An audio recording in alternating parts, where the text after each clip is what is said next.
and we played some music together on the East Coast, and then now he's out here in LA, and then Jason has been singing Justin's praises for years. He's like, he's younger, he's better looking, he's more talented, he's all the great things that I'm not.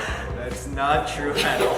Because this guy literally tries to do everything. And whenever I'm looking at his Instagram, he's like traveling the world, he's like shooting for magazines, he's also a model, he also does like writing, he does like podcasts, he does plays too, he does live theater. I mean, you've done pause. These are what we call jobs in order to pay the bills. I'll do anything for money is kind of the mantra that I live. Hire him? Yes, hire us. Hire us. So, oh, hello. I will say, I think one of the things I admire about Justin, and I've known Justin for about 5 years now. You moved out here about 5 years ago. Yeah. And he's been sort of doing a lot of odd jobs because it's kind of one of the requirements of an actor is you just gotta do what you gotta do, and a lot of it's grinding. But you've also been pretty full-time acting in the last couple of years. Right.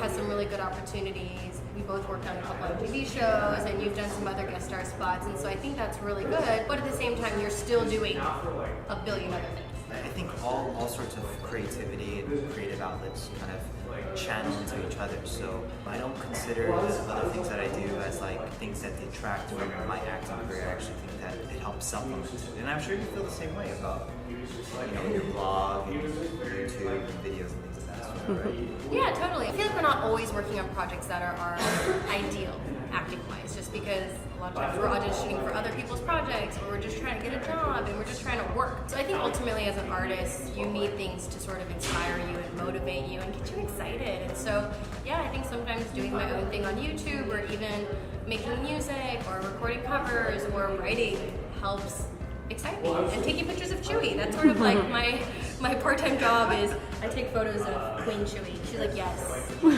How many followers does she have on Instagram? I think she's got like 50,000 followers. Wow. Maybe more. Wow. Maybe more. So much of acting is about rejection, unfortunately.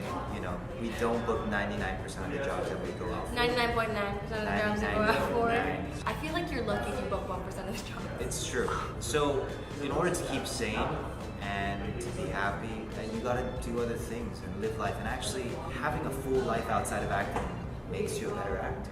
Oh, totally. I feel like you have to be able to experience things in life to be able to tell other people's stories, or to be able to walk in somebody else's shoes. And if you're not living life, I feel like it's really hard to do that. Anyways, how was your audition? My audition was great. Thanks to Arden. She helped coach me on it yesterday night. Did I? She's actually an acting coach now as well. We'll see what happens. Well, I'm glad it went well. It was a lot of fun. I think it's a really good role for you. Yeah, it's a hacker. I read the description. It was like 18-year-old hacker. He's a punk. He's got rough life. I was like, Justin, you're way too pretty for this. I was like, dirty yourself up. I did. I rolled in some dirt before. Good. Wait, so anyways. Okay. So how was your audition? It was good. Got to do it a few times, which is always nice.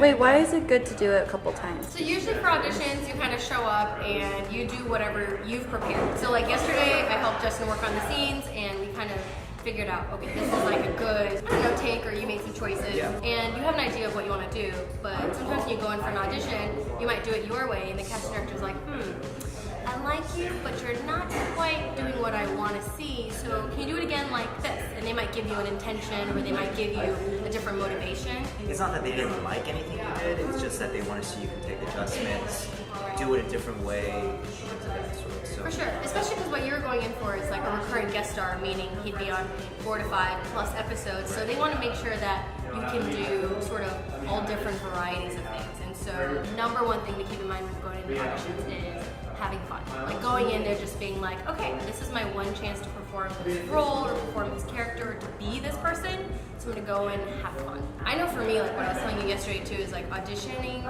is so different than acting sometimes. I feel like auditioning in itself is a whole nother animal, where you're just going in and trying to get them to like remember you and notice you, because they're seeing hundreds and hundreds of beautiful, talented people who honestly are probably better than us.